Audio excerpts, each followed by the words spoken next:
सीमांचल में तस्लीमुद्दीन साहब का कोई सियासी वारिस है तो उसका नाम अख्तरुल ईमान। जब से सीमांचल बोलना शुरू किया तो तेजस्वी और उसके बाप को बोलना पड़ा सीमांचल। सीमांचल में जो मुसलमान है वो घुसपैठी है, वो बांग्लादेशी है। की जनता से 6 साल 8 साल नहीं 50 साल से हम तुमको इंशाअल्लाह ताला अल्लाह सीमांचल की जनता के जरिए अल्लाह सीमांचल की जनता के जरिए तुमको शिकस्त देगा और इंशाअल्लाह तुम बदनामी और गुमनामी के वादियों में गुम हो जाओगे। तुमको आज जो इज्जत मिली वो सीमांचल की जनता की वजह से पहचान मिली। आज तुम एमएलए होगे, गरीब खामोश बैठा है, मगर विधानसभा का चुनाव आने दो, यही जनता तुम्हारी जमानत जब्त करवा कर तुमको हमेशा घर में बिठाएगी इंशाअल्लाह। और जो लोग तस्लीमुद्दीन साहब का नाम लेकर वोट हासिल किए, मैं उनसे भी कहना चाह रहा हूं, अरे तुम्हारा घर तुमको छोड़ दिया था, कोई तुम्हारा हाथ पकड़ने तैयार नहीं था, मजलिस ने तुम्हारा हाथ थामा। मगर मैं आज जिम्मेदारी के साथ कह रहा हूं कि अगर आज तस्लीमुद्दीन साहब का कोई सियासी वारिस है, अल्लाह तस्लीमुद्दीन साहब की खबर को नूर से भर दे, अल्लाह तस्लीमुद्दीन साहब के दर्जात को बुलंद फरमा, अल्लाह उनकी मग़फ़िरत फरमा दे। अगर आज सीमांचल में तस्लीमुद्दीन साहब का कोई सियासी वारिस है तो उसका नाम अख्तरुल ईमान है। इसलिए कि अख्तरुल ईमान ने अपने ईमान का सौदा नहीं किया, अख्तरुल ईमान ने अपने गिरेबान के तार नहीं बेचे, अख्तरुल ईमान ने सीमांचल की जनता के ख्वाबों का सौदा नहीं किया। अख्तरुल ईमान अटल है और ठहरा हुआ है। अख्तरुल ईमान ने फैसला लिया कि मैं जब तक जिंदा रहूंगा मजलिस इत्तेहादुल मुस्लिमीन से वाबस्ता रहूंगा। और सीमांचल की लड़ाई सिर्फ अख्तरुल ईमान की लड़ाई नहीं, बल्कि अख्तरुल ईमान ने इसको मान किया कि सरजमीन पर बसने वाले नौजवानों की, गरीबों की, शहीद लोगों की लड़ाई है। इसीलिए तस्लीमुद्दीन साहब का सियासी वारिस अख्तरुल ईमान है। तस्लीमुद्दीन साहब की औलाद जरूर है, मगर उनको एजाज ये नहीं मिल सकता कि तुम तस्लीमुद्दीन साहब के सियासी वारिस हो, तुम तस्लीम साहब की औलाद हो, वो हक तुमसे कोई नहीं छीन सकता। मगर तस्लीमुद्दीन का कोई सियासी वारिस है तो उसका नाम अख्तरुल ईमान है। अरे मजलिस पर उंगलियां उठाने वालों, बताओ आज से 8-9 साल पहले कोई सीमांचल का नाम लेने तैयार नहीं किया। मजलिस ने जब से सीमांचल बोलना शुरू किया तो तेजस्वी और उसके बाप को बोलना पड़ा सीमांचल। सीमांचल का नाम कोई लेने तैयार नहीं था, मजलिस ने सीमांचल का नाम बोलना शुरू किया तो नीतीश कुमार जैसे गिरगुट को भी सीमांचल बोलना पड़ा। मेरे अजीज दोस्तों और बुजुर्गों, मैं आपको बताने आया हूं कि आपके सामने अनकरीब में लोकसभा के चुनाव होने जा रहे हैं। लोकसभा के आपने इलेक्शन में यहां पर बहुत से लोगों ने मजलिस को दिया भी होगा और बहुत से हमारे अजीज भाइयों और बहनों ने, बुजुर्गों ने मजलिस को नहीं दिया होगा। आपने यहां से कांग्रेस के उम्मीदवार को यहां पर एमपी बनाया। मैं आपको बता रहा हूं, पार्लियामेंट में बहैसियत एमपी मैंने सीमांचल के लिए एक दस्तूरी मौका हासिल होने के लिए मैंने एक प्राइवेट मेंबर बिल पेश किया।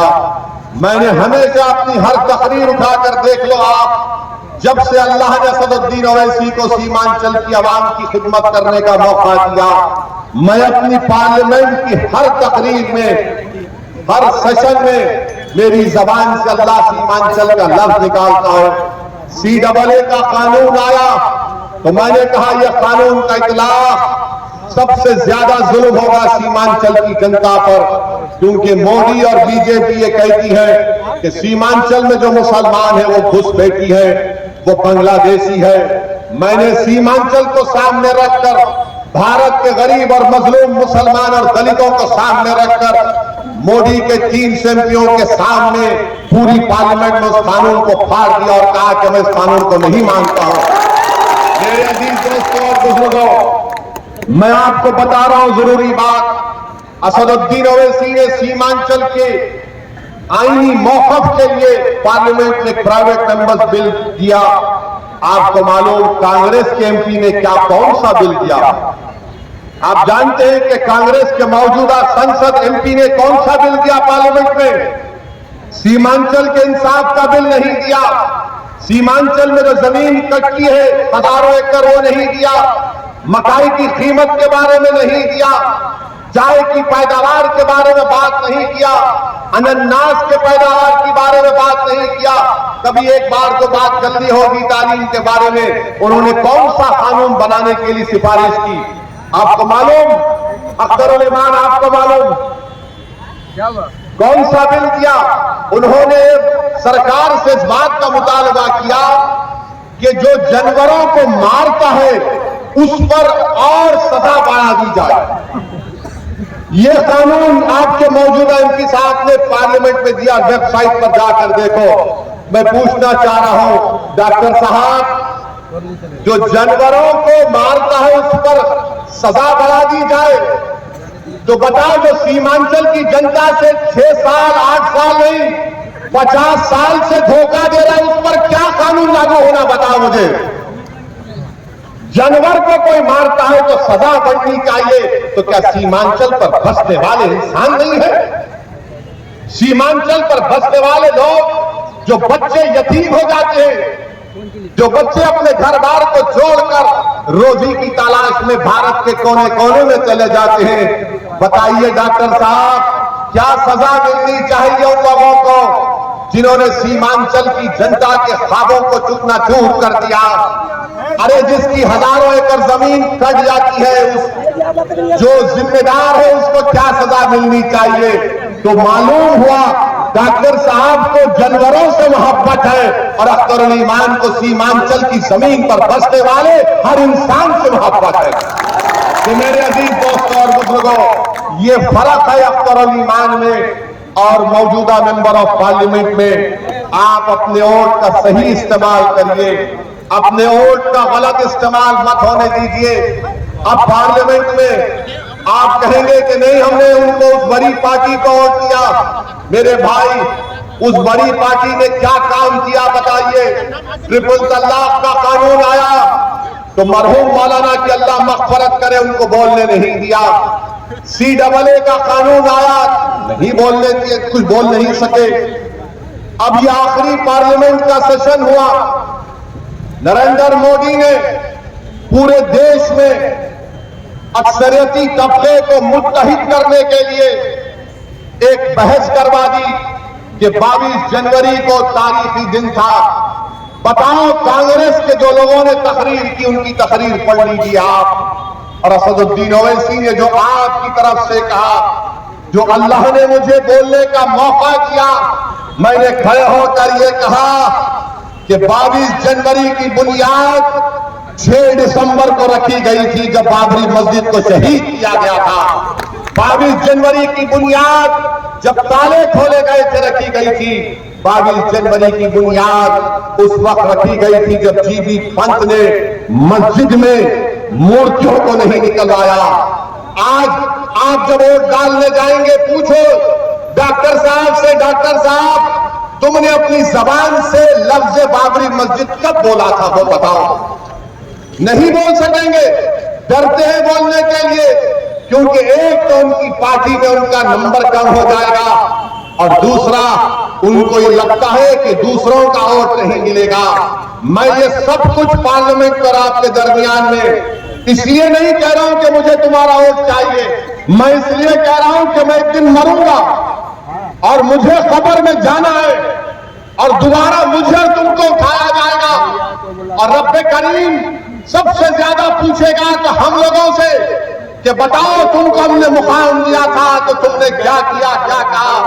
मैं उस दिन के लिए ये कह रहा हूं, मैं सच्चाई को सामने रखकर कह रहा हूं और सच्चाई यही है कि कोई बाबरी मस्जिद का नाम लेने को तैयार नहीं है। पार्लियामेंट में मैंने खड़े होकर कहा बाबरी मस्जिद जिंदाबाद जिंदाबाद। तो बताओ क्या गुनाह किया मैंने, बताओ। यही तो तुम्हारी ताकत है, तुम्हारी दुआएं है कि हम बोल सकते हैं पार्लियामेंट में। मगर डॉक्टर साहब, किसका इलाज करेंगे जो खुद मरीज बने हुए हैं? वो किसका इलाज करेंगे? तो इलाज आपको करना है। जब पार्लियामेंट इलेक्शन होगा तो आपको एक बोलने वाला तो अख्तरुल ईमान जरूर है, मगर अख्तरुल ईमान के सीने में धड़कता हुआ दिल है। अख्तरुल ईमान मर मिटने वाला है आप पर, और अख्तरुल ईमान ने कभी भी अपने ईमान का सौदा नहीं किया। और अगर आप हैदराबाद, औरंगाबाद और किशनगंज से और दीगर पार्लियामानी हलकों से जहां मजलिस अपने उम्मीदवार खड़ा करने का सोच रही है, अगर हमारे एमपी कामयाब होकर भारत की पार्लियामेंट में जाएंगे, आप देख रहे हैं कि मैं और इम्तियाज जलील साहब ने सबसे ज्यादा सवालात किए। सबसे ज्यादा सवालात अगर अख्तरुल ईमान को आप कामयाब करके यहां का अपना एमपी बनाकर भेजाएंगे, मैं आपसे वादा कर रहा हूं कि लोग कहेंगे कि हां, अख्तरुल ईमान ने तारीख दोहरा दी और तस्लीमुद्दीन साहब मरहूम की याद ताजा कर दी। बल्कि मैं आपसे एक और बात कह रहा हूं, अख्तरुल ईमान को अगर अल्लाह इंशाअल्लाह यहां का एमपी बनाएगा आपके दुआओं से और आपके साथ से, तो बिहार की तारीख में इंशाअल्लाह ताला ऐसा कोई मेंबर ऑफ पार्लियामेंट नहीं गुजरा होगा जो अख्तरुल ईमान वहां पर आपकी आवाज को उठाएगा, गरीबों और मजलूमों की आवाज को उठाएगा। मेरे भाई, जमहूरियत में पूछने की जरूरत पड़ती है।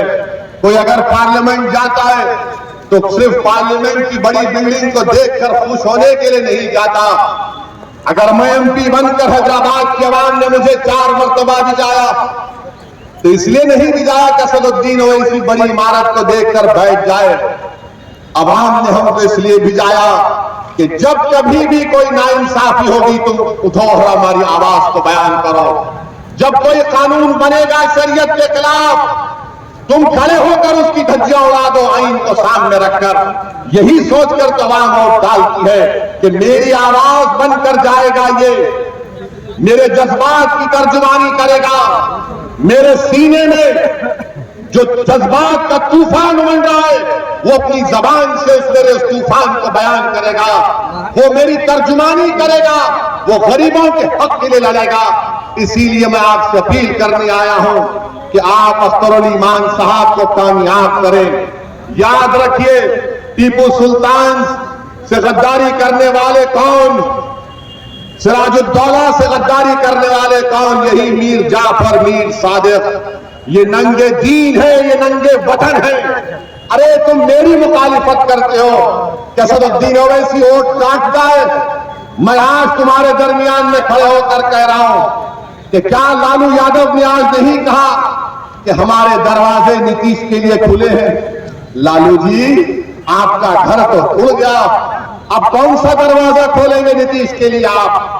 मुझ पर इल्जाम लगाने वाले अगर आज मैं डगरवा में खड़े होकर कह दूं कि लालू ने मोदी से सेटिंग की, लालू ने मोदी से बातचीत करके नीतीश को और आरएसएस को बिहार के हवाले कर दिया, बताओ क्या जवाब दोगे उसका?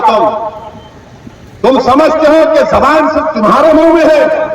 अरे जबान तुम्हारे पास होगी जो बिखी हुई है।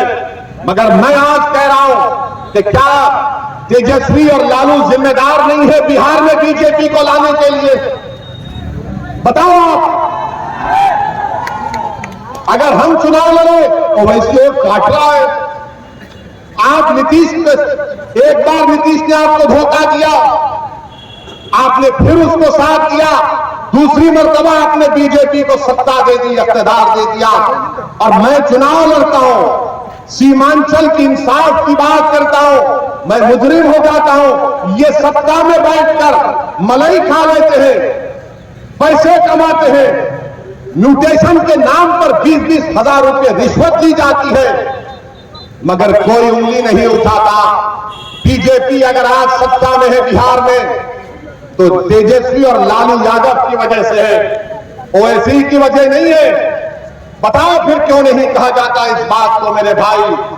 इसलिए नहीं कहा जाता कि उनका नाम तेजस्वी है, मेरा नाम ओवैसी है। उनका नाम लालू यादव है, मेरा नाम असदुद्दीन ओवैसी है। नीतीश ने पटना में बड़े बड़े मुसलमान लोगों को बुलाते थे हर महीना, बुलाकर मीटिंग करके बोलते हैदराबाद से शेरवानी आ रही है, दूर रहिए, दूर रहिए, दूर रहिए। अब हम पूछना चाह रहे वो जो मुसलमान जाकर नीतीश के पास बैठकर चाय करी पफ खाते थे, अब बोलो तुम्हारी जबान क्यों बंद है? एक मौलाना थे, उन्होंने क्या कह दिया, क्या कहा उन्हें कि हम तो बेताब है नीतीश पूरे मुल्क की क़यादत करे। मौलाना अब अपनी जबान क्यों नहीं खोल रहे? आप खोलो अपनी जबान को। मेरा जुर्म सिर्फ यही है कि मैं चाहता हूं कि भारत की राजनीति में मुसलमानों को उनका जायज मुकाम मिले। मैं चाहता हूं कि जिस तरह यादवों ने तरक्की की उस तरह सीमांचल का गरीब भी तरक्की करे। जिस तरह यादवों ने लालू और उसके परिवार को 17 साल सत्ता दी, नीतीश को 12-13 साल यानी 32 साल बिहार के निकल गए। लालू परिवार में और नीतीश में बताओ आपको क्या मिला मेरे भाई? मैं यहां पर क्या कोई हासिल करने आया हूं? मैं तो सिर्फ इंसाफ की लड़ाई लड़ने आया हूं अख्तरुल ईमान के साथ। बताइए क्या मिल रहा है आपको? ये 4 बेईमान चले गए जिनके पास तो कौन सी मिनिस्ट्री थी? डिजास्टर मैनेजमेंट, आपदा की मिनिस्ट्री थी। कौन सा तुमने किया? अरे तुम भी अब आपदा आ गई, अब तुम खत्म हो गए इंशाअल्लाह हमेशा के लिए। यही हमारी गलती है। अब आप बताइए 25 साल निकल गए इनके। ये बिहार सरकार ने एक सर्वे किया, अख्तर भाई ने मुझे डेटा दिया, कुल्हिया बरादरी पूरे बिहार में 12,83,780 है। कितने हैं? 12,83,780 है। उनको नौकरी मिलनी चाहिए थी 20,421। लिख लीजिए, वरना कल बोलेंगे ओवैसी झूठ बोल दिया। 20,421 नौकरी मिलना था। कितने कुलैया बरादरी की नौकरी मिली? 5,734। इसका जिम्मेदार मैं हूं, इसका जिम्मेदार अख्तरुल ईमान है। इसकी जिम्मेदारी आप पर भी आयद होती है क्योंकि आपने लालू का साथ दिया, आपने नीतीश का साथ दिया। बताओ तुमको क्या हासिल हुआ? तुम्हारा वोट उनको इख्तियार की कुर्सियों पर बिठा दिया, तुम्हारा वोट उनको मुख्यमंत्री बना दिया, तुम्हारा वोट उनको 1 साल नहीं 17 साल 13 साल उनको सत्ता की कुर्सियों पर बिठा दिया। मगर आपका घर, आपके घर में आज चिराग जलाने के लिए तेल नहीं है, आपकी औलाद को नौकरी नहीं है। कब तक आप इस नाइंसाफी का शिकार होंगे मेरे भाई? ये आदाद-ओ-शुमार मैं आपको बता रहा हूं, ये बिहार सरकार के और मैं मजलिस के जो मुखालिफिन हैं, जो मजलिस पर गाली देते हैं, मैं उनसे कह रहा हूं कि अल्लामा इकबाल ने कहा था कि अपने मन में डूबकर पाजा सुराग जिंदगी। अगर तू मेरा नहीं बन सकता तो अपना तो बन जाओ कम से कम तुम। अरे तुम मजलिस को गाली देते हो। और मोदी ने कह दिया कि अब की बार पार्लियामेंट में मोदी कह रहा है कि 370 MP जिताकर लाएंगे। हम अपनी तरफ से पूरी कोशिश कर रहे हैं कि तीसरी मर्तबा हमारे वतन अजीज भारत का वजीर आजम मोदी ना बने। और इंशाअल्लाह ताला हम हर चीज जो मुमकिन है जमहूरी तरीके में दायरे में रहकर, संविधान के दायरे में रहकर हम बीजेपी के बढ़ते हुए कदमों को रोकेंगे। मगर बताओ मेरे भाई, अगर हम 3 सीट लड़ते हैं 2019 में तो मोदी 306 कैसे जीत गया? सोचो आप थोड़ी देर के लिए। 3 सीट मजलिस लड़ती है और पूरे देश में मोदी 306 जीत गया। बिहार के 40 सीट में सिर्फ 1 सीट बचा पाते, बाकी का सब एनडीए जीत जाती है। पूछो आप इन लोगों से, गठबंधन के लोगों से, तो बोलेंगे ओवैसी जिम्मेदार। अब ऐसा हो गया कि अगर किसी गठबंधन के घर नेता के घर में अगर गाय भैंस है, सुबह में गाय भैंस ने दूध नहीं दिया, मुर्गा ने आवाज नहीं लगाई सुबह 4 बजे, तो कोई जाकर पूछेगा आज मुर्गा ने आवाज नहीं लगाई, भैंस ने दूध नहीं दिया, क्या वजह? तो बोलेगा ओवैसी दरगाह में आया था, यहां से गया है, इसीलिए भैंस ने कहा कि हम दूध नहीं देंगे। यानी हर चीज की जिम्मेदारी हम पर आयद हो जाती है। हमको इससे कोई फर्क नहीं पड़ता, क्योंकि हमारी इज्जत का देने वाला अल्लाह है, हमारी कामयाबी का देने वाला अल्लाह है। और मुझे इस दुनिया में अगर हूं तो मुझे सिर्फ यही करना है कि कोशिश करो कि गरीब और मजलूमों का फायदा हो जाए, चाहे वो मुसलमान हो या हमारे हिंदू दलित भाई हो या ओबीसी भाई हो। मेरे अजीज दोस्तों और बुजुर्गों, मेरी आपसे गुजारिश है कि आप अच्छे तरीके से अपने वोट का इस्तेमाल करिए। याद रखिए, बीजेपी के बढ़ते हुए कदमों को रोकना है। तीसरी मर्तबा मोदी को भारत का वजीर आजम बनने से रोकना है। पार्लियामेंट में आज मोदी के 306 एमपी में एक भी मुस्लिम एमपी नहीं है, एक मुस्लिम मिनिस्टर नहीं है। आज पार्लियामेंट में कितने मुसलमान एमपी हैं बताइए आप? आपकी हमारी आबादी 17 करोड़ 2011 का सेंसस कहता है 14% के लिहाज से हमारे 50 से ज्यादा एमपी होने चाहिए, मगर कितने एमपी आपके जीत कर जाते हैं? 22 या 23 जीत कर जाते हैं। और जो भी जीत कर जाते वो डरते हैं आपकी बात करने से, वो डरते हैं आपकी इंसाफ की लड़ाई लड़ने से। तो मेरी आपसे गुजारिश है कि अगर कल भारत की पार्लियामेंट में मस्जिद का मसला पैदा होगा, 600 साल पुरानी दिल्ली में मेहरौली की मस्जिद को बगैर कोई कानूनी कार्रवाई के शहीद कर दिया गया, क्या कोई गठबंधन के नेता ने खड़े होकर उसकी बात की? नहीं की। बात किसकी करते हैं कि मेरा बेटा मुख्यमंत्री नहीं बन सका।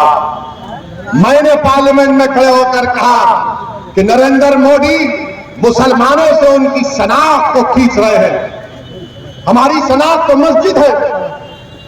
बताओ आप, ये बात आप उम्मीद करेंगे ये गठबंधन के एमपी बोलेगा? नहीं बोलेगा। कौन बोलेगा? अख्तरुल ईमान बोलेगा। हमारी मस्जिदों को आबाद रखो, मस्जिदों को बचाओ।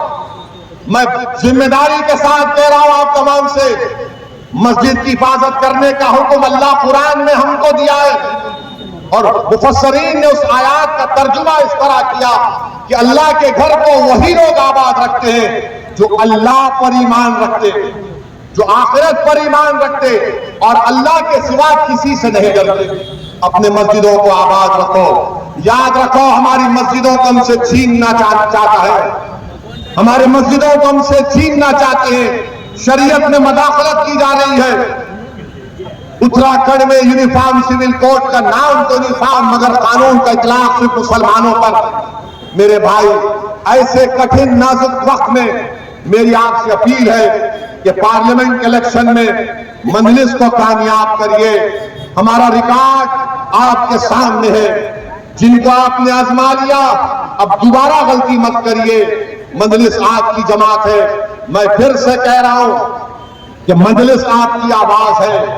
नरेंद्र मोदी 370 एमपी लाने का ख्वाब देख रहे हैं। हमको और आपको कोशिश करनी चाहिए कि बीजेपी के बढ़ते हुए कदमों को रोकें।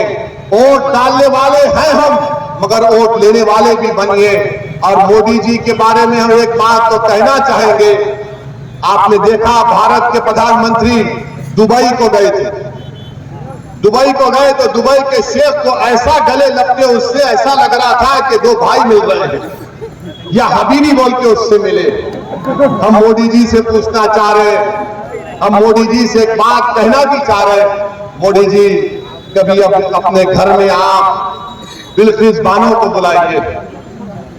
उस बिल्किस बानो को, जब आप मुख्यमंत्री थे, उसको 10-10 लोगों ने उसकी इज्जत लूटी।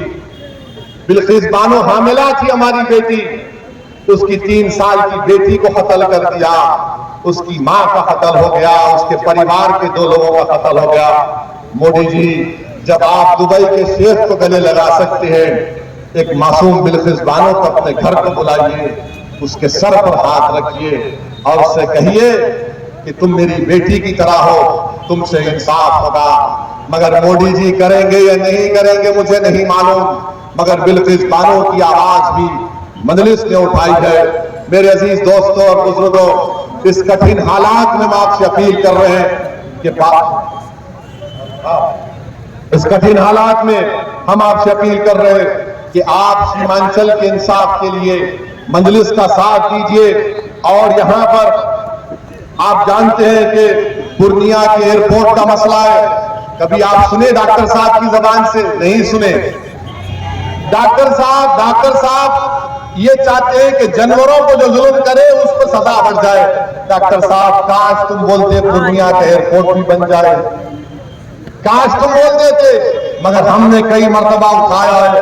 अब अख्तरुल ईमान को आप कामयाब करिए, इंशाअल्लाह ताला सीमांचल से इंसाफ शुरू होगा, पूर्णिया का एयरपोर्ट बनेगा, अलीगढ़ मुस्लिम यूनिवर्सिटी का कैंपस है, गरीबों की हक की लड़ाई है।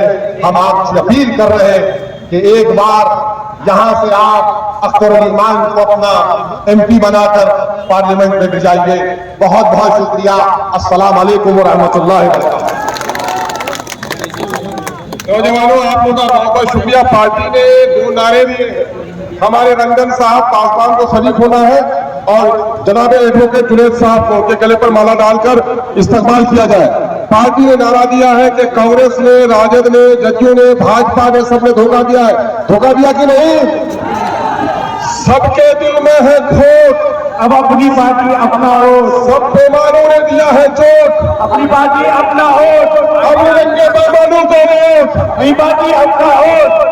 और सब अब हाशिया बरदार नहीं रहेंगे। क्या कहेंगे? बहुत ही झंडा बरदारी, रहेंगे हिस्सेदारी, बहुत ही झंडा बरदारी। रहेंगे हिस्सेदारी। इनकलाबी नौजवानों, बहुत बहुत शुक्रिया। और मैं आपकी तरफ से जनाबे मेरे साथियों के नवीसा का शुक्रिया अदा करता हूँ। पिछले दिनों में हम लोगों से टिकट देने में गलती हुई थी, उस गलती के लिए माजरत खा है और इंशाअल्लाह पार्टी संभल कर चलेगी और सीमांचल की तकदीर बदलेगी। बहुत बहुत शुक्रिया। अस्सलाम वालेकुम।